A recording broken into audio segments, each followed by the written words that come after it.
안녕하세요. 주식설전 슈팅스타 2부 주식설전으로 이어가도록 하겠습니다. 오늘도 1시간 동안 전문가의 투자 포인트가 담긴 강의 들어보시면서 다가오는 새해 2023년의 주식시장 준비해 보도록 하고요. 이어서 우리 시청자분들의 종목 상담도 오늘 마지막까지도 진행됩니다. 자, 그리고 전략주에 대한 AS, 마지막으로는 또 따끈따끈한 새 전략주 제시까지 2022년의 마지막 방송도 알차게 준비했으니까요. 가벼운 마음으로 저희와 함께 1시간 즐겨주시면 좋을 것 같습니다. 자, 그리고 새해에도 종목 상담은 계속되기 때문에 종목 상담 원하시는 분들은 샵 3772번으로 단타장인이라고 문자를 보내주시거나 하단에 나가고 있는 QR코드 휴대폰 카메라 가져다 대셔서 들어오신 다음에 종목명과 매수가 비중까지 정확하게 기재를 해주시면 늘 이 시간을 통해서 여러분들의 궁금증 해결을 도와드리도록 하겠습니다. 자, 그리고 상담에 채택되시는 분들은 커피 쿠폰까지 받아가실 수 있으니까요. 오늘도 그리고 새해에도 커피 쿠폰 받아가는 행운까지 놓치지 마시길 바랍니다. 자, 그럼 오늘 이 시간 함께 만들어갈 전문가를 화면으로 만나보시죠.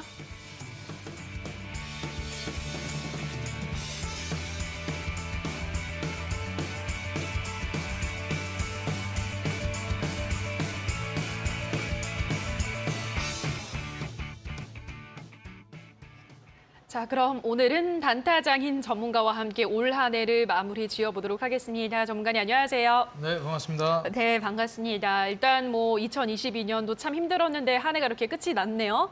네, 간단하게 한 말씀 해주실까요, 올 한 해?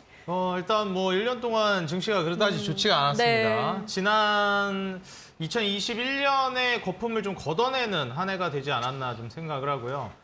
결국 이 1년간의 조정 이후에 과연 내년에는 회복을 할 수 있을까라는 우리 물음표가 생기게 되는데 결국에는 내년까지 좀 어려울 것이다라는 전망들이 굉장히 많이 나오고 있죠. 그래서 저는 내년 연초에서 중순 정도가 굉장히 좀 중요하다고 생각이 돼요. 심리적으로 많이 무너지는 시기가 될 수 있기 때문에 어떻게 보면 2023년도가 근래 들어서는 가장 이제 또 부자가 될 수 있는 중요한 한 해가 되지 않을까 예상을 하고 있습니다. 일반적으로 우리가 이제 하락장이라든지 굉장히 어려운 시장을 한 2년 정도 겪게 되면은 거의 이제 좀 마무리 국면. 그리고 이제 상승장은 하락장보단 비교적 좀 짧아요. 한 6개월에서 1년 정도가 되는데 그런 이제 흐름 자체가 23년 정도부터 나올 거라고 예상을 합니다. 근데 항상 많은 투자자 여러분들이 지금 저점이냐 아니냐를 논하시는데 저렴해졌으면 사시면 되는 거예요. 우리가 저점을 잡으려고 하면 그게 여러분들 잡을 수가 없습니다. 그건 이제 또 신도할 수가 없는 거기 때문에 지금 시장 정도면 좀 저렴한 구간이라고 여러분들이 보셔도 괜찮아요. 그렇기 때문에 고평가되어 있는 종목이 아니고 굉장히 좀 저평가되어 있고 돈을 잘 벌고 실적 잘 내는 기업이라면 지금부터 여러분들 충분히 매수해서 가져가셔도 변동성이 있는다 하더라도 저렴한 가격에 샀다면 문제 없으니까요. 여러분들 걱정하지 마시고 매수 시작하시라고 저는 말씀을 드리고 싶습니다. 자, 이렇게 힘들었던 2022년은 미련 없이 보내버리고 다가올 2023년 희망차게 저희가 한번 새해를 또 준비를 해보도록 하겠습니다.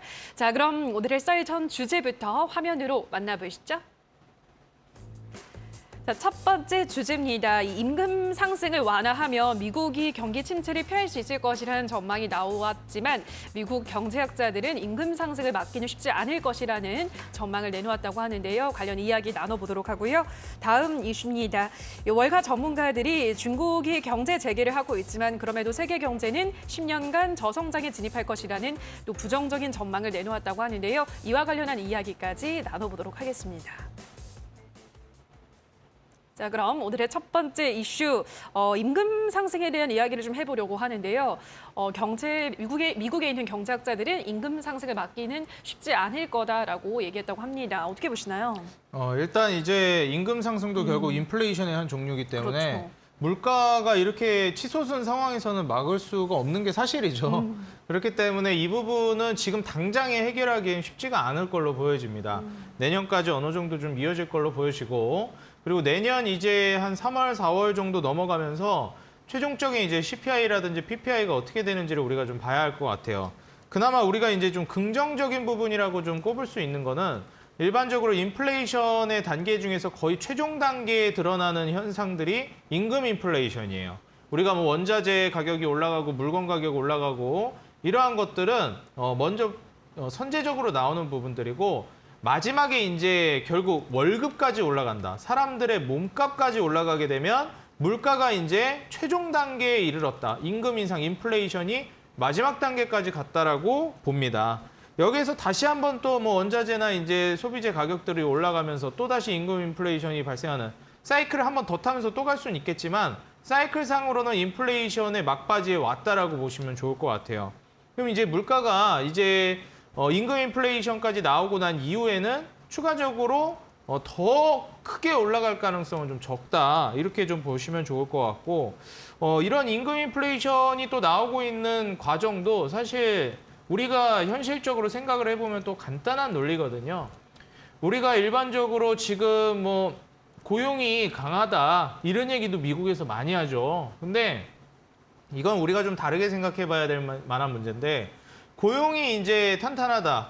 그렇다고 해가지고 지금 사회가 먹고 살기 좋고 경제가 탄탄하다고 볼 수는 없습니다. 왜냐하면 우리가 일반적으로 과거에 우리가 연봉 3천, 그러니까 제가 이제 막 학교 다닐 때는 연봉 3천만 원 신입이 이제 받는다라고 하면은 굉장히 어떻게 보면 좀 좋은 거였거든요. 와, 많이 받는다.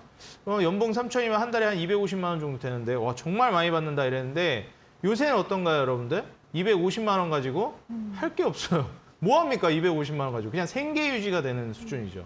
그러니까 이게 왜 이렇게 됐냐면은 과거에는 뭐 서울에 집 살려고 해도 뭐 5억 정도면은 살 수 있고 물가도 너무 저렴했고 뭐 정말 이제 밥값을 저렴하게 해결하려고 하면 뭐 한 3천 원대에도 충분히 해결이 가능했었어요. 뭐 4천 원 아래쪽으로 해서.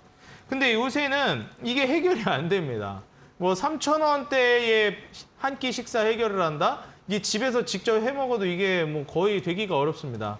파 한 쪽 사도 이거 뭐 3천 얼마 하면은 재료만 사도 이거 훨씬 넘어버리죠. 그러다 보니 이게 인플레이션이 촉발되면서 결국은 사람들이 일을 더 열심히 해야 되는 상황이 펼쳐지고 지금의 임금이 만족스럽지 않은 수준이 되는 거예요. 그러니 계속해서 과거에는 3천만 원에 만족하던 사람들이 만족을 안 하기 시작합니다. 이 돈 가지고 일 시킬 거면 안 하겠다 이거죠. 아니면 혹은 투잡을 뛰기 시작한다든지 요새도 이제 항상 미디어에서도 많이 얘기가 나오는 게 뭐 부자 되는 뭐 돈 얘기가 지금 엄청나게 많이 깔려 있습니다. 왜 그렇습니까? 돈에 대한 결핍이 많아졌기 때문이에요. 과거에는 이 정도가 아니었는데 인플레이션이 이렇게 강하게 촉발될 때는 돈에 대한 니즈가 엄청나게 많이 올라옵니다. 먹고 살기 어려워졌다라는 뜻이에요. 이 소득 격차가 이런 식으로 벌어지게 되면 결국에는 이제 돈 얘기가 계속 나올 수밖에 없고 돈에 대한 결핍과 갈망이 생겨나요. 그런 사람들이 투잡을 띱니다. 말 그대로 진짜 막 야간에 일을 하나 더 다닌다든지 지금 최근에 부동산만 해도 그렇죠. 뭐 영끌이다 이런 얘기들이 많았는데 2030 세대들이 젊은 세대들이 부동산 시장에 더 늦으면 아예 안 될 것 같아서 막 진입을 합니다. 어떻게 됐죠? 주택 가격이 떨어지니까 이거를 지금 뭐 이자를 메꾸기가 어려워졌죠. 금리도 올라가니까. 그럼 어떻게 해야 되죠? 일을 하나 더 해야 돼요. 그러면서 막 야간 알바라도 뛰든지 하면서 소득을 더 늘려야 되는 상황이 최근 흐름이란 말이죠. 이런 식으로 고용이 정말 열심히 일을 해서 막 투잡 뛰고 이런 상황이 벌어지다 보니까 노동 공급이 부족하다고 하는데 이런 괴리들이 생겨나는 겁니다. 그러니까 기업 입장에서는 이 돈을 주고 쓸 사람이 없다는 뜻이에요. 일할 사람은 많습니다. 근데 그 돈에 일할 사람이 없는 거예요. 어디나 똑같습니다. 여러분들도 뭐 연봉을 이제 3천을 준다고 했다가 갑자기 연봉을 2억을 준다고 해봅시다. 일 안 하실 건가요? 일하게 됩니다. 놀려다가도 하게 돼요. 그러니까 이건 노동 공급이 부족하다 이런 얘기들이 나오고 임금이 올라간다라고 하는데 이거는 맞지가 않는 얘기예요. 그 돈 받고 일할 사람이 없는 거지 일할 사람은 많습니다. 그리고 중요한 건 이 임금 인상 인플레이션이 지금 이렇게 자연스럽게 나온 과정에서 결국에 나중에 이 자산 가치들 말 그대로 부동산 가치도 떨어지고요. 전부 다 이 자산 가치들이 뚝뚝 떨어지게 되면 이제 연봉 3천으로도 뭐 서울에 집을 살 만한 뭐 노력해 보면 할 수 있을 만한 어떻게 보면 그런 구도가 보이는데 라는 그런 이제 어떻게 보면은 청사진이 그려지면 연봉 3천 받고도 다 일합니다. 만족하면서. 근데 지금은 그게 말도 안 되는 수준, 그냥 아예 쳐다도 못할 수준이 되니까 즉 그 돈 받고 일할 사람이 없고 임금을 더 줘야지 일하게 되는 거고 얼마 전에 그 편의점 아르바이트를 뽑는데 뭐 450만 원 월급을 주면서 쓰는 알바를 이제 뽑는다 이런 얘기가 나오면서 뉴스도 나오더라고요. 그러니까 이게 과거에 이제 편의점 알바라고 하면 최저 시급도 저 학교 다닐 때 안 줬었는데 지금 월급 450을 주면서 뽑는다 이런 얘기까지 나오는 거 보면 아 정말 이제 지금 이 임금 인플레이션이 강하게 올라오고 있구나 이런 부분들을 우리가 이제 인지를 하고 그럼 우리가 여기에서 어떻게 이제 미래를 대비해야 하느냐 말 그대로 물가는 피크를 쳤다고 보시면 돼요. 지금 뭐 편의점 알바도 못 뽑고 지금 뭐 아르바이트도 못 뽑을 정도면 거의 지금 임금 인플레이션이 끝자락에 와 있다라고 보시면 돼요. 근데 이건 결국 자산 가치 하락, 말 그대로 부동산이든 뭐든 이렇게 좀 더 저렴해지고 물가가 잡혀야 임금 물가도 잡힙니다. 내가 이제 500원 주고 살 수 있었던 걸 다시 500원 주고 살 수 있을 정도가 돼야 그 임금을 받아도 만족을 하는 거거든요. 그래서 다시 이제 물가가 낮아지는 흐름을 봐야 임금 인플레이션이 맞춰서 떨어진다. 지금 CPI 미국 기준으로 7%대까지 떨어지긴 했지만 지금 뭐 2%대에서 3%대를 목표로 하고 있죠. 그렇기 때문에 미국의 이런 목표 수치까지 떨어지지 않는 한은 계속해서 미국은 금리 스탠스를 상방으로 이제 맞출 것이고 더 올리진 않는다 하더라도 동결하면서 고금리를 내년 중순까지 유지할 걸로 보여집니다. 이때부터 물가가 얼마나 잡히냐에 따라서 우리가 한번 지켜보고 침체 속도가 얼마나 되는지를 봐야 돼요. 침체가 좀 심해지면 금리를 다시 낮출 수가 있거나 아니면 금리를 못 낮출 것 같으면 재정 정책을 통해서 인프라 부양책을 통해 또 다른 돈풀기 정책을 할 가능성이 높거든요. 그래서 이런 부분들을 여러분들이 참고하셔가지고 내년 중순까지의 시나리오를 저랑 같이 한번 그려보시면 좋을 것 같다. 이렇게 말씀을 드리겠습니다. 자, 첫 번째 이슈에 대한 이야기 나눠봤습니다. 아무래도 뭐 임금 인상을 막기는 쉽지 않은 인플레이션의 당연한 또 단계이기 때문에 그런 이야기들 좀 전해드렸고요. 자, 그럼 다음 이슈 이야기를 해보도록 하겠습니다. 이번에는 월가 전문가가 중국이 경제 재개를 해도 세계 경제가 10년간 저성장에 들어갈 거다라고 이야기했다고 하는데요. 이러면 안 되는데요. 일단 이 이슈를 가져온 거는 가장 극단적인 부정적 뉴스들이 나오기 시작했다라는 거를 좀 보여드리기 위해서 네. 준비를 해왔어요. 일단 뭐 10년 저성장이 나올 것이다 이런 얘기가 나왔는데 여러분들 아시겠지만 10년 저성장이 나오고 안 나오고가 중요한 게 아니라 증시 사이클은 그렇게 10년 동안 죽어 있을 수가 없어요. 부동산이 아닙니다.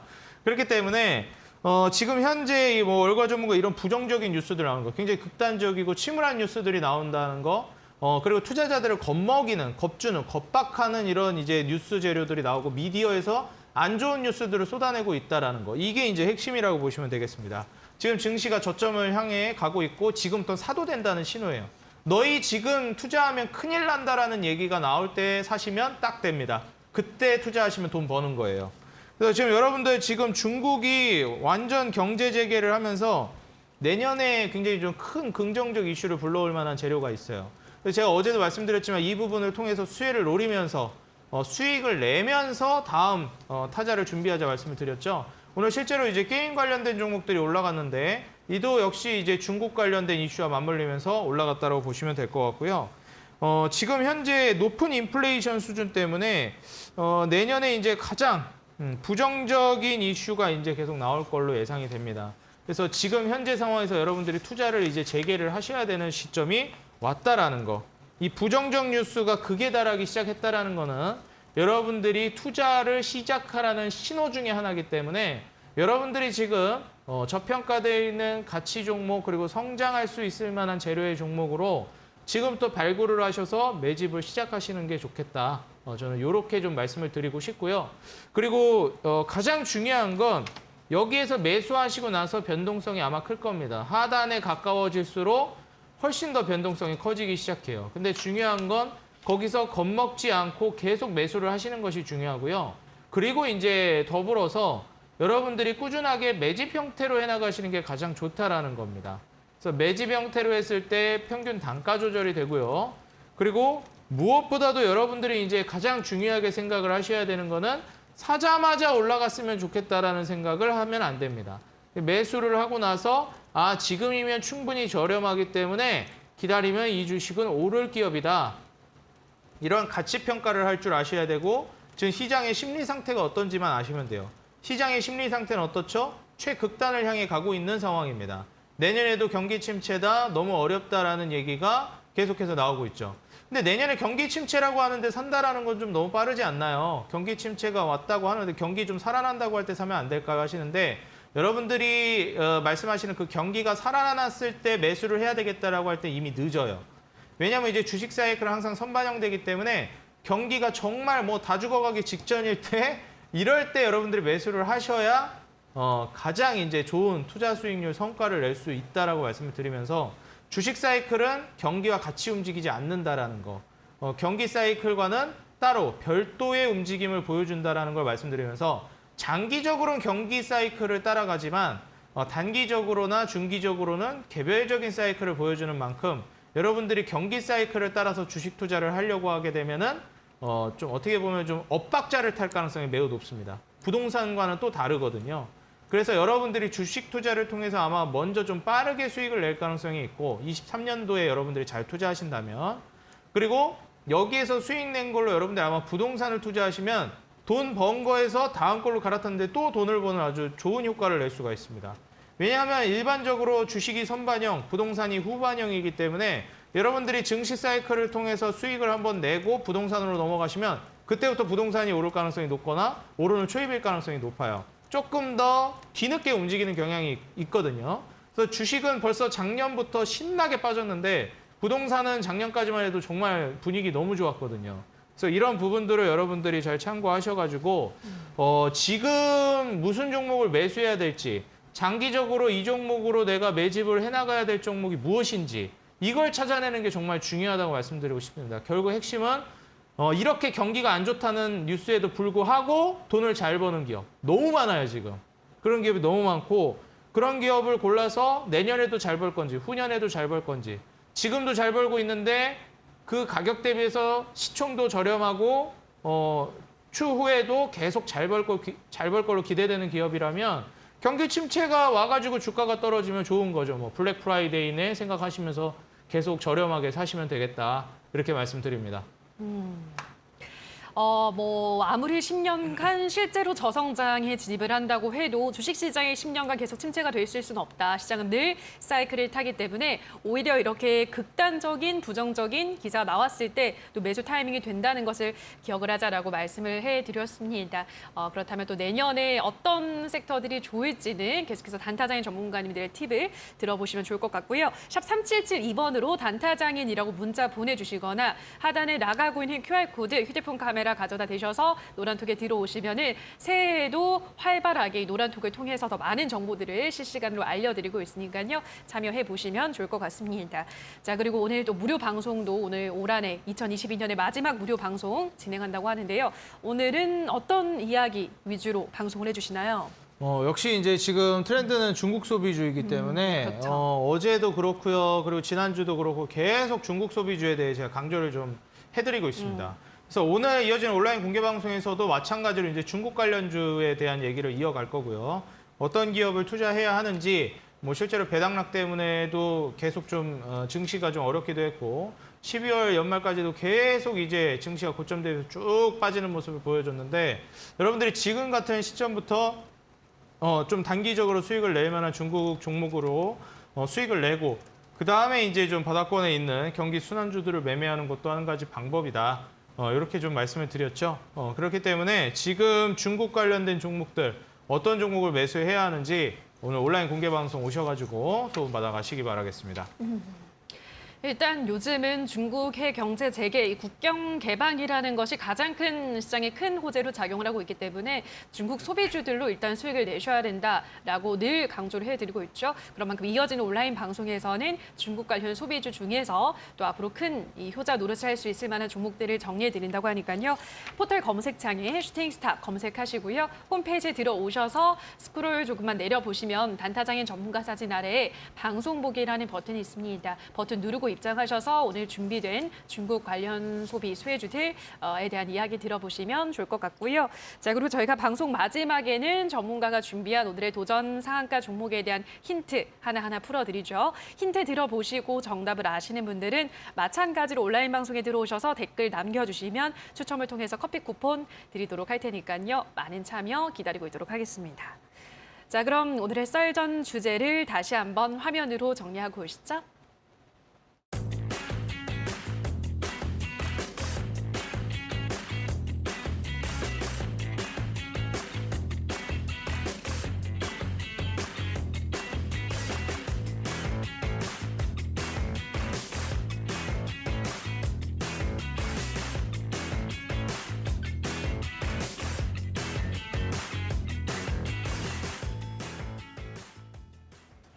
자, 그럼 지금부터는 여러분의 종목 고민 해결해 보도록 할 텐데요. 첫 번째 종목으로는 용평 리조트를 보도록 하겠습니다. 매수가가 3,550원의 비중은 15%, 오늘 종가가 3,530원이기 때문에 뭐 오늘 종가랑 비슷한 최근에 매수를 하신 것 같은데요.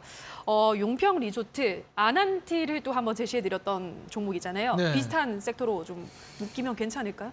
네, 좀 그렇게도 좀 바라보고 있고요. 일단 뭐 용평 리조트 같은 경우에는 최근 흐름이 나쁘지가 않았어요. 물론 증시와 함께 움직인 것도 있는데 지금 실적 대비해 가지고 괜찮은지를 좀 먼저 보는 게 중요할 것 같습니다. 그래서 지금 뭐 차트적인 부분으로 봤을 때는 고점 대비해서 이제 추세가 주봉상은 좀 깨졌다고 보시는 게 맞아요. 월봉상으로도 그다지 좀 좋은 추세라 볼 수 없고 아직은 하방 추세인데 일봉상 이제 거래량을 동반하면서 움직임이 한 차례씩 이제 나와 주었다라는 게 좀 긍정적입니다. 과거 이제 저점 부근에서도 한번 물량을 소화시켜 주고 그러고 나서 이제 재차 거래량을 동반한 이제 상승 움직임이 나오기 시작했다라는 거죠.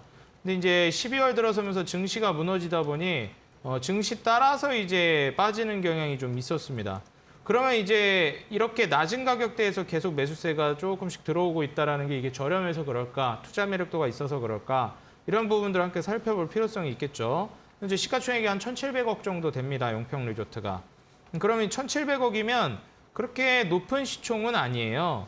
근데 이제 과연 실적에 비해서 어떤지를 봐야 되겠죠. 근데 지금 3분기까지 봤을 때 순이익은 적자를 보고 있습니다. 작년 연말에 이제 순이익 87억 정도가 나왔는데 지금 올해는 4분기가 어떻게 나올지 모르겠지만 적자가 예상이 되고 있는 상황이다. 좀 이렇게 보시면 될 것 같고요. 그리고 무엇보다도 내년도까지 이제 좋아질 것이냐 이 부분이 이제 핵심이라고 보시면 좋을 것 같은데 결국 이제 이 빌라 콘도라든지 그리고 이제 숙박 시설들을 중심으로 해가지고 운영하는 리조트다 보니까 지금까지 계속 안 좋은 올해까지도 그다지 좋은 흐름을 보여주기 어려웠던 건 사실입니다.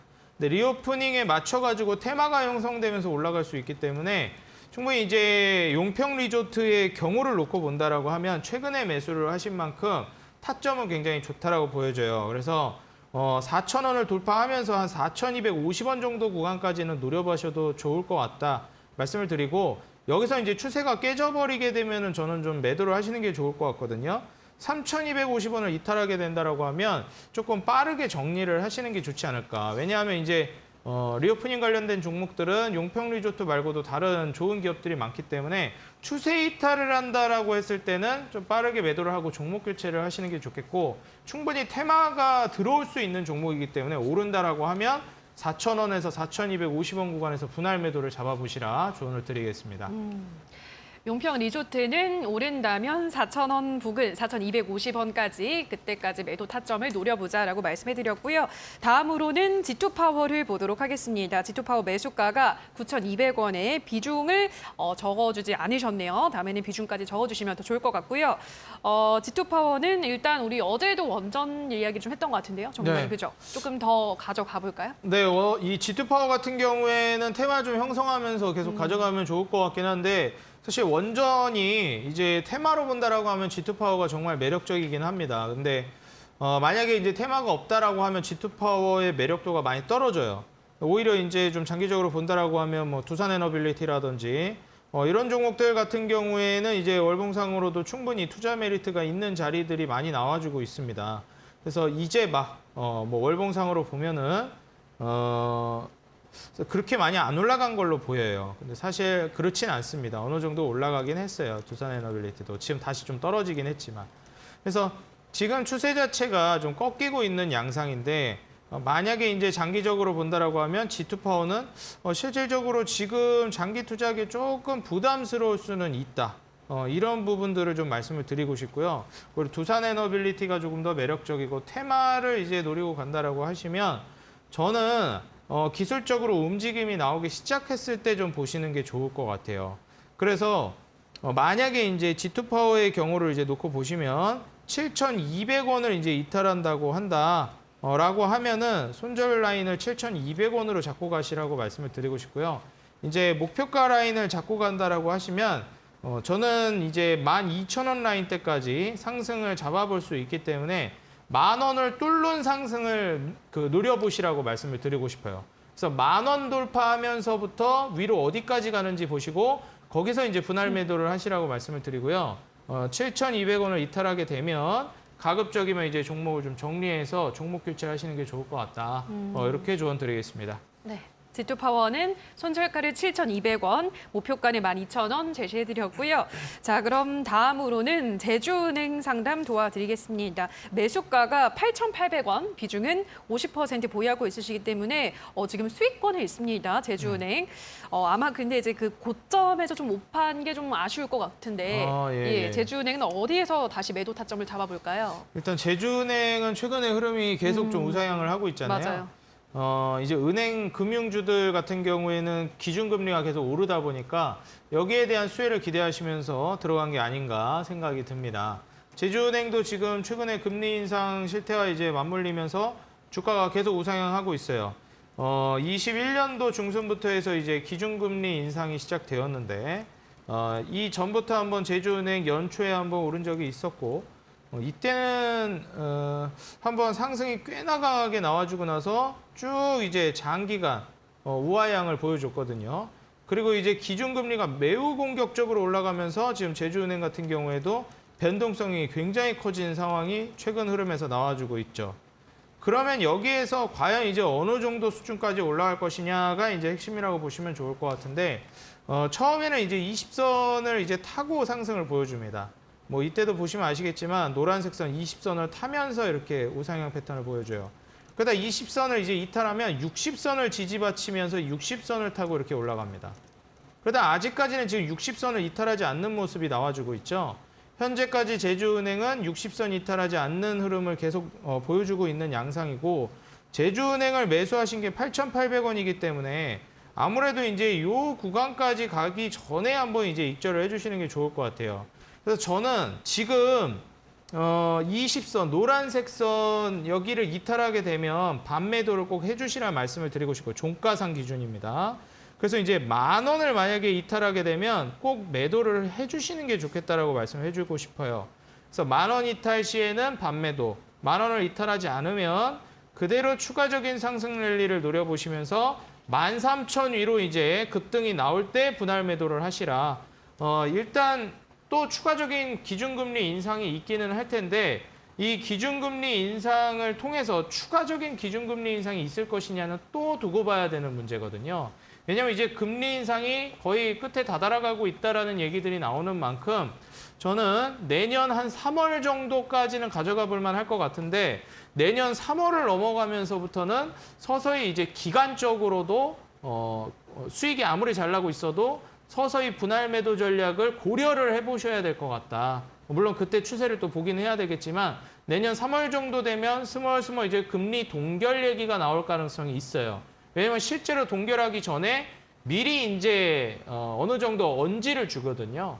그렇기 때문에 3월 정도부터 그런 언급이 나오면 동결할 거라는 기대감이 시장에 선반영되면서 잘 가던 이제 제주은행 같은 종목들, 은행 종목들이 좀 상승을 멈출 가능성이 있습니다. 그래서 기간적으로는 내년 3월에서 4월 정도를 넘기지 않으시는 걸 혹은 그때 추이를 보고 결정하시는 걸 말씀을 드리고 싶고 가격대는 10,000원 이탈하게 되면 익절하시고 10,000원을 이탈하지 않으면 계속 13,000원 위로 보시라 이렇게 말씀드리겠습니다. 제주은행은 10,000원 이탈 여부를 체크하시면서 13,000원 위로 올라온다면 분할 매도하시라 설명을 해드렸고요. 내년 3월까지는 좀 홀딩하면서 흐름을 지켜보자 설명을 해드렸습니다. 자, 그럼 마지막으로 대주산업 볼 텐데요. 대주산업 매수가가 4,000원의 비중은 20%이기 때문에 지금 꽤 낙폭이 큰 상황입니다. 대주산업은 어떻게 전략을 세워야 될까요? 일단 이제 대주산업 같은 경우에 최근에 차트가 좀 깨졌어요. 그러니까요. 그래서 이제 추세 하락을 계속 보여주고 있는 종목 중에 하나인데 일단 대주산업이 현재 시총이 780억 정도 되네요. 오늘 4% 정도 빠졌으니까 더 많이 이제 시총이 떨어졌을 것 같습니다. 근데 이제 몸값은 저렴해요. 780억이라는 게 그렇게 이제 뭐라 해야 될까? 상대적으로 비싼 가격은 아닙니다. 상장 기업들을 이제 내다봤을 때요. 근데 항상 말씀드리지만 이 가격이라는 건 상대적인 개념이거든요. 우리가 예를 들어서 제가 지금 빨간 펜 하나 들고 있는데 이 빨간 펜을 10만 원에 판다 그러면 여러분들 이거를 비싸다고 얘기하실 거예요. 근데 이 노트북을 10만 원에 판다 그러면 그래도 비싸다고 하시려나? 노트북은 그래도 10만 원이면 저렴하다고 생각을 하실 겁니다. 근데 이런 것처럼 다 상대적인 개념이거든요. 대주 산업이 얼마나 가치가 있는 기업이냐에 따라서 780억이 너무 저렴할 수도 있고 그것마저도 비쌀 수도 있는 겁니다. 근데 이렇게 시가총액이 1000억 아래에 있는 기업이 이렇게 주가가 쭉 빠질 때는 물론 최근에 이렇게 주가 상승이 강하게 나와서 기술적으로 빠졌을 수도 있는데 실적적인 부분이 그렇게 믿음직스럽지 않아서 이랬을 가능성이 높아요. 테마로 올랐다가 빠진 경향이 있을 수도 있고요. 근데 제가 아직 보진 않았으니까 이제 한번 같이 봐볼까요? 자, 실적을 한번 보게 되면 연결 기준으로 38억이 작년에 나왔어요. 와, 이거는 순이익이 38억은 많다고 하기도 그렇고 적다고 하기도 그래요. 결코 많은 건 아니거든요. 그런데 이제 시총이 워낙에 낮으니까 나쁘진 않다. 근데 그럼에도 불구하고 딱히 좋진 않습니다. 그리고 올해를 이제 따져봤을 때 올해는 어떨 것이냐? 올해를 보게 되면 23억 정도 3분기까지 냈는데 4분기까지 합산을 해도 PER로 산정을 했을 때 저평가가 결코 아니라고 보여지거든요. 그래서 지금 PER 뭐 8배, 5배 아래인 종목도 수두룩 빽빽인 증시인데 배당을 뭐 꾸준히 주고 있다를 제외하고는 그렇게 매력도가 있는 상황은 아니다. 그리고 이제 분기상으로 봤을 때는 지배주주 지분이 658억 정도 되는데 이건 역시도 시총보다 낮습니다. 그렇기 때문에 여전히 저평가되어 있다라고 보기가 어려워요. 근데 대주산업이 어떤 종목입니까? 이런 실적으로 보는 종목이 아니잖아요. 대표적인 테마로 보는 종목이란 말이죠. 그럼 대주산업이 지금 기업 분석에도 보시면 아시겠지만 축산 사료 산업을 이제 하고 있는 기업입니다. 사료주잖아요. 사료주가 또 어떻죠? 최근에 이제 이 테마는 분명히 또 있을 만한 재료들이 있었죠. 뭡니까? 이제 전쟁. 예, 뭐 예. 점쟁도 있고요. 지금 우크라이나 러시아 전쟁이 끝날 듯 끝나지는 않아요. 좀 그만 좀 했으면 좋겠는데 이런 이슈들이 있기도 하고 이것 이외에도 지금 이 곡물이라든지 기후 위기로 인해서 이 곡물 관련된 인플레이션들도 계속 촉발되고 있는 상황입니다. 그래서 기후 이슈라든지 전쟁 이슈로 인한 이 대주 산업의 테마가 형성이 될 가능성은 물론 있다. 그렇지만 제가 항상 말씀드렸죠. 이런 이벤트들은 일어날 수도 있고 안 일어날 수도 있는 거예요. 다시 말해서 요행을 바라는 매매가 돼버린다는 겁니다. 그래서 저는 이런 매매를 여러분들이 굉장히 주의하시고 경각심을 가져야 된다고 말씀드리고 싶어요. 그래서 그런 이슈가 나올 수는 있는데 마냥 그것만 바라보고 갈 수가 있겠냐는 거죠. 그래서 대주산업 같은 경우에 지금 추세가 깨졌기 때문에 저는 2,000원을 이탈한다고 하면 어느 정도 이제 매도를 해주시는 게 좋겠다고 말씀을 드리고 싶고요. 2,000원을 이탈하지 않는다라고 하면 보유를 하셔가지고 테마가 붙기 시작하면 또 강하게 올라가는 종목입니다. 3,000원 가격대까지 노려보시라고 말씀을 드리는데 다음부터는 이런 이제 테마를 가지고 매매를 하실 거면 어느 정도 첫 움직임이 나왔을 때 진입을 하시는 게 중요해요. 이렇게 이미 한번 움직임으로 강하게 시세를 보여주고 나서 뒷파동을 보여주는 이렇게 끝내고 나서 이렇게 뒷파동을 보여주죠. 이 뒷파동에 들어가게 되면 우리가 흔히 설거지 파동이라고 해가지고 말 그대로 남들 설거지해주는 물량에 당할 수가 있습니다. 그런 만큼 이슈가 이미 연초부터 강하게 나오면서 주가를 밀어 올렸는데 뒤에 다시 말아 올리는 파동에서 여러분들이 접근을 하시면 이건 테마 매매를 하는 접근에서도 너무 안 좋은 접근이기 때문에 다음부터는 이 실수를 하지 않으시고 지금같이 중국 소비주 테마는 어떻게 되고 있죠? 이제 막 떠오르는 테마예요. 그렇죠. 그렇죠. 중국은 이제까지 벌써 몇 년이에요. 막 5년, 6년을 잠자고 있던 테마인데 이제 살아나는 거거든요. 이런 거를 접근하셔야 테마도 수익을 낼 수가 있는 거예요. 근데 대주산업은 너무 좀 뒷북 개념이 있는 테마입니다. 제가 손절가, 목표가 잡아드리긴 했는데 손실이 커가지고 당장 손절을 하고는 못하겠고 2,000원으로 좀 타이트하게 손절가 잡아드렸으니까 만약에 이제 이탈하지 않으면 목표가까지 보시고 이탈하게 되면 지금 중국 관련된 종목들로 충분히 지금부터 수익 낼 수 있는 종목들이 많거든요. 오늘 또 공개 방송에서도 알려드릴 테니까 꼭 오셔서 그 종목으로 수익 내면서 가시라고 말씀드리겠습니다. 자, 대주산업까지 우리 시청자분들의 종목 상담 도와드렸는데요. 새해에도 여러분들의 종목 상담 계속되기 때문에 샵 3772번으로 단타장인이라고 문자를 보내주시거나 하단에 나가고 있는 QR코드 휴대폰 카메라 가져다 대셔서 바로 노란톡에 입장하셔서 앞으로도 종목명과 매수가 비중 올려주시면 저희가 상담 꼼꼼하게 도와드리도록 하겠습니다. 자, 그럼 저희는 잠시 후 전략주에 대한 AS 시간으로 돌아오도록 하겠습니다.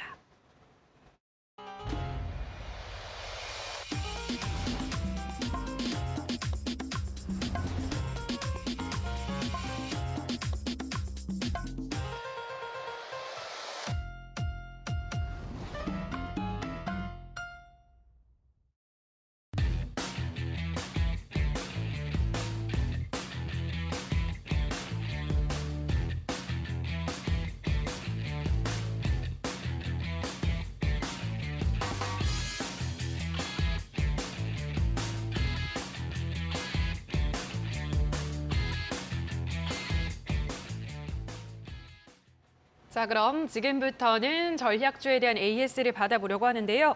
안한티부터 보도록 하겠습니다. 안한티가 주가가 크게 밀리지 않고 조금씩 상승의 힘을 내고 있는 모습인데요. 안한티는 오래 보라고 하셨으니까 어떤 거 좀 더 체크해 볼까요? 일단 안한티는 여전히 재미없는 움직임입니다. 네. 근데 이제 재미는 없는데 어떻게 보면 어제 오늘 시장이 굉장히 강하게 빠졌기 때문에 맞아요. 좀 긍정적으로 본다라고 하면 시장이 최근에 이렇게 많이 빠지는데도 불구하고 잘 버티고 있는 종목이다. 좀 이렇게 볼 수가 있겠죠. 요즘은 지키기만 해도 칭찬 듣는 시장이잖아요. 그래서 지금 안한티 같은 경우에 한 5% 정도 수익률이 나오고 있고 아직 추가적으로 상방으로 쏘고 있지는 않은 상황이긴 하지만 하락장을 잘 견뎌내고 있다. 그리고 중간중간 이제 수급을 보여주면서 거래량이 들어오는 상승을 보여주고 차트 역시도 우상향 패턴을 보여주고 있기 때문에 이러다 거래량을 동반한 강한 슈팅이 이제 나올 거거든요. 근데 저는 오히려 그게 안 나왔으면 좋겠어요. 그래야 좀 더 오랫동안 천천히 계속 우상향할 거라고 보는 만큼 계속 이런 우상향 패턴을 내년 중순까지도 계속 이어갔으면 하는 바람을 담아서 내년 한 상반기까지는 제가 봤을 때 거래량을 동반한 슈팅도 한번 나올 거라고 보는 만큼 한 3개월 안쪽으로 여러분들 수익을 노리시면 20-30% 수익은 그렇게 어렵지 않을 거라고 보여지거든요. 그래서 안한티 여러분들 좀 장기적인 관점으로 보면서 쭉 가져가 보시라 말씀드리겠습니다. 장기적인 관점에서 보유를 하자 말씀을 해드렸고요. 다음으로는 효성TNC를 보도록 하겠습니다. 효성TNC도 조금 더 긴 관점에서 보자라고 하셨고 다만 안한티보다는 좀 더 빠른 시세 분출이 나올 수 있다라고 어제도 말씀을 해드렸는데요. 마찬가지겠죠? 네, 그렇죠. 일단 효성TNC는 어제 오늘 증시 하락을 이겨내지 못했습니다. 네, 효성TNC 같은 경우는 좀 떨어졌어요. 안한티와 다르게. 근데 차트를 보시면 아시겠지만 떨어져도 아직 이제 박스권을 잘 형성하면서 버텨주고 있습니다. 그렇기 때문에 결국에 이제 효성TNC 같은 경우에는 중국인들 여행객들이 본격적으로 오기 시작하면 그때부터가 이제 핵심이라고 보시면 될 것 같고 현재로서는 박스권에 있는 만큼 여전히 여러분들 매수가 가능하니만큼 지속적인 매집을 통해 추가적인 40만 원 돌파를 노려보시라 말씀드리겠습니다. 계속해서 보유를 하시고 40만 원 돌파 노려보자라고 설명을 해드렸고요. 다음으로는 피플바이오를 보도록 하겠습니다. 피플바이오는 요즘 같은 시장에서 굉장히 잘 수익을 내고 있는 상승세가 이어지고 있는 종목인데요. 어떻게 보시나요? 일단 피플바이오, 제약바이오 그리고 이제 치매 관련된 종목으로 말씀을 드렸었습니다. 그리고 이제 최근에 제약바이오 관련된 종목들 흐름도 중국 이슈와 같이 맞물리면서 많이 올라가죠. 중국들 코로나 환자가 워낙에 지금 늘어나고 있는 상황이기 때문에 그래서 해열제라든지 감기약 시장, 지금 소염진 통제 시장도 계속해서 확장이 되고 있는 만큼 이 수요를 따라서 주가도 이제 밀어 올리는 효과를 보여주고 있어요. 물론 피플바이오도 이제 제약바이오 랠리가 나오다 보니 제약바이오에 관심을 가지면서 결국 이제 피플바이오도 움직임이 나오고 있는데 제가 추천드리고 나서 25% 수익 구간 지금도 아마 25% 정도 수익 구간일 텐데 계속 우상향을 보여주고 있죠. 충분히 더 가져가셔도 될 것 같고요. 굳이 매도할 이유는 찾을 수가 없을 것 같습니다. 지금 하단과 상단을 동시에 모두 올리고 있는 양상이니만큼 18,000원, 2만 원 정도 수준까지도 계속 홀딩하시라 말씀드립니다. 자, 그럼 다음으로는 이번에는 포스코 인터내셔널을 보려고 하는데요. 포스코 인터내셔널 오늘의 이 하락세를 피하지 못하고 4% 하락으로 마감했는데요. 이 종목 역시나 좀 시간 투자가 좀 많이 필요한 종목이라고 봐야겠죠. 이제 이런 종목은 시장이 빠질 때 주가 빠지면 이제 박수 치면서 좋아하면서 예스! 하면서 이제 더 사야 되는 네. 그런 종목 중에 하나죠. 그래요. 왜냐면 이제 가치 판단을 해봤을 때 저렴하기 때문에 그렇습니다. 이제 차트를 보시게 되면 시총이 오늘 하락을 반영하진 않았지만 3조가 안 돼요. 한 2조 9천억 아래로 더 떨어졌을 거예요, 아마. 그럼 이제 3조가 되지 않습니다. 근데 이제 기업을 들어가 보시게 되면 실적이 어느 정도 되냐면 별도 기준으로 하게 되면 작년 기준 연간 순이익이 2천억 정도 나와요. 근데 제가 아까 뭐라고 말씀드렸죠? 시가총액이 2조 9천억이라고 말씀을 드렸어요. 근데 올해는 더 늘었어요, 영업이익이. 그렇기 때문에 당연하게도 순이익도 더 늘어날 걸로 예상이 되고요. 뭐 한 2,300억 기대해 볼 수 있지 않을까 예상이 됩니다. 그리고 내년 같은 경우에도 더 늘어날 걸로 예상이 됩니다. 연결 기준으로 따지게 되면 올해 한 6천억 정도 순이익이 예상이 돼요. 연결 기준으로 따졌을 때는 제가 봤을 때는 뭐 모르긴 몰라도 시총이 그래도 한 4조 내지 5조는 가져야 된다라고 생각을 하는데 지금 시총이 한 3조 정도밖에 안 되니까 너무 저렴하다고 볼 수가 있어요. 그리고 별도로 본다라고 해도 분기상으로 따졌을 때 1, 2, 3분기를 모두 이제 합산을 하게 되면 뭐 2,500억을 넘어가거든요. 한 2,600억? 그리고 이제 만약에 4분기까지 합산하게 되면 3,000억을 훌쩍 넘어갈 가능성이 매우 높아 보입니다. 그렇게 됐을 때는 시가총액이 3조, 그래도 PER이 10배예요. 저평가 수준. 심지어 배당 수익률도 3, 4%대로 아주 준수하게 내주는 기업입니다. 장기 투자 안 할 이유?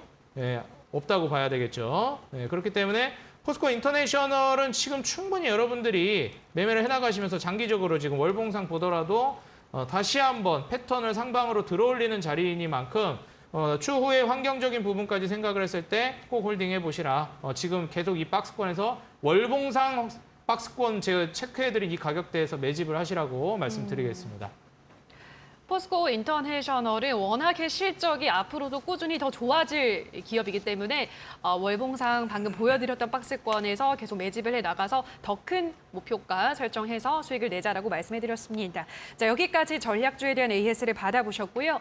잠시 후에 또 오늘 온라인 무료 공개 방송 마지막 무방 이어지는데요. 어떤 이야기 해주신다고 하셨죠? 일단 오늘 같은 경우에는 마찬가지로 또 이제 중국 관련된 종목들 지금 수익을 노려볼 수 있을 만한 대표적인 이슈이니만큼 아까 전에도 이제 그 뭐 사료나 전쟁 이슈로 수익을 볼 만한 사료주들, 곡물주들 이런 거 이제 보시는 분도 계셨는데 지금은 아무래도 우크라이나, 러시아 이슈도 강하긴 하지만 작년에 비하지는 못해요. 전쟁 이슈가 작년엔 정말 강했는데 올해는 작년만치 강하지 못하거든요. 그래서 지금 가장 핫한 재료가 이제 중국이에요. 실제로 경기가 너무 안 좋은데 그나마 우리가 희망을 볼 수 있는 게 중국인들의 소비라라고 이제 리포트도 나오고 있는 만큼 결국 지금 볼만한 이슈가 없습니다. 경기 침체에서 중국인들 이제 여행객들 소비가 그나마 기대해 볼 수 있는 것만큼 여러분들 이런 부분들 참고하셔서 공개 방송 와서 내년 연초 바로 다음 주죠. 바로 또 수익 노려볼 수 있을 만한 종목들 저와 함께 찾아가지고 받아가시고 수익도 잘 내시면 좋을 것 같습니다. 이어지는 온라인 무료 공개 방송에서 중국 소비주들에 대한 더 많은 정보 받아가시기 바라고요. 자, 그럼 저희는 곧바로 도전 상한가 종목으로 돌아오도록 하겠습니다.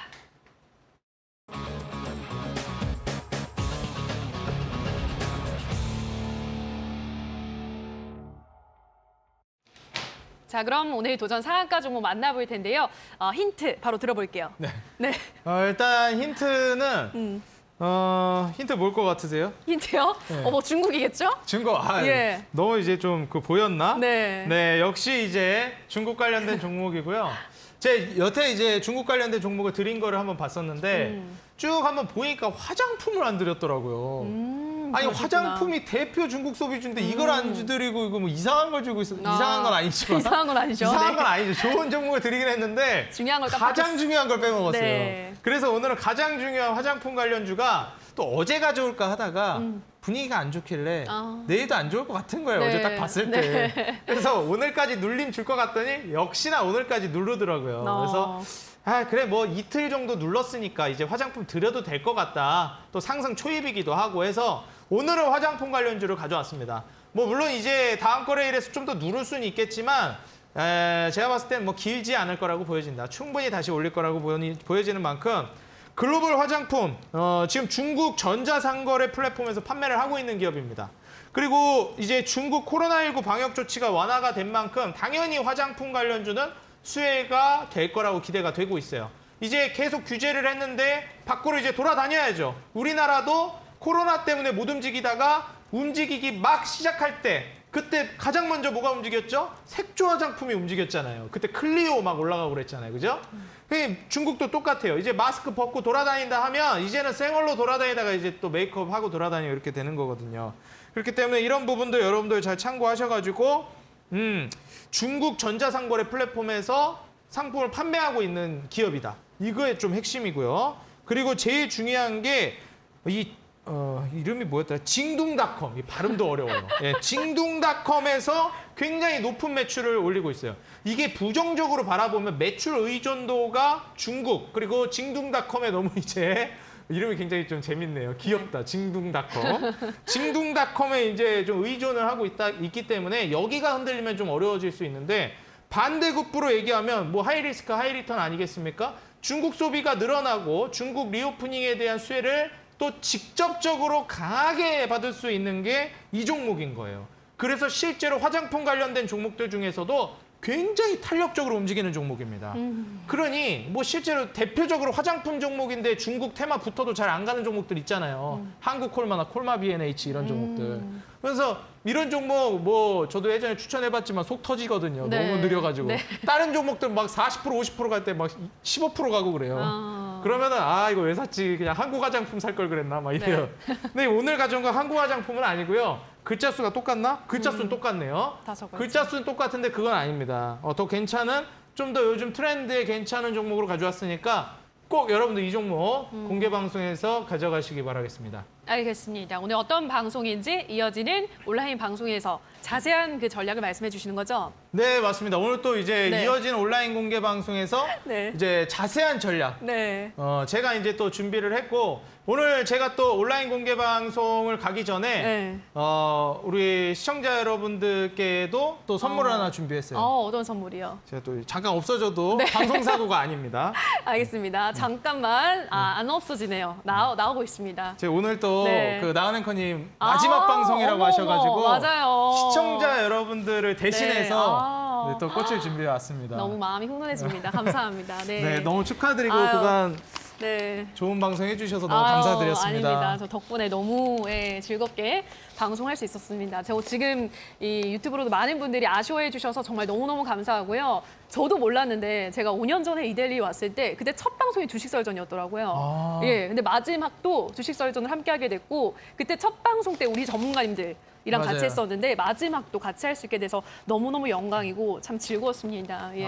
저도 뭐 첫 방부터 마지막 네. 방송까지 저도 그때 방송 처음 출연했을 때 맞아요. 앵커님하고 같이 시작했거든요. 네. 근데 마지막도 이제 같이 하게 돼서 너무 영광이고 맞아요. 그동안 너무 잘 네. 이제 이끌어 주셔서 아유. 감사하다는 말씀드립니다. 아유, 감사합니다. 더 잘했어야 되는데 부족한 저를 또 많이 응원해 주시고 사랑해 주셔서 너무너무 감사드립니다, 여러분. 저는 이제 여기서 인사를 드리지만 저희 슈팅스타 계속해서 많은 사랑 보내주시기 바랍니다. 내년에도 여러분의 성투를 기원하고 응원하도록 하겠습니다. 자, 그리고 오늘 뭐 할 건 다 하고 가야죠. 이어지는 온라인 무료 공개 방송에 들어오셔서 단타적인 전문가가 준비한 중국 소비주 꼭 확인을 해보시면 좋을 것 같습니다. 자, 그럼 오늘 여기서 마무리를 짓도록 하겠습니다.